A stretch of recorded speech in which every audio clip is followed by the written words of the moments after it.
Ano po yung ating audio. Ayan, praise God. Kamusta po mga kapatid?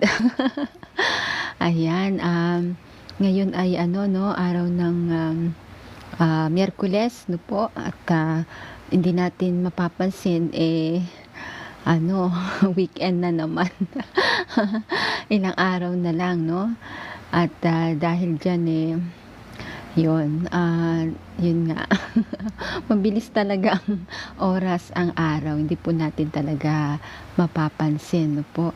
Ayan, kaya magandang busy tayo, no? Marami tayong pinagkakaabalahan. At isa na doon yung pagbabasa ng salita ng ating dakilang Diyos. Ayan, mamaya po magbabasa po tayo ng salita ng ating dakilang Diyos, no?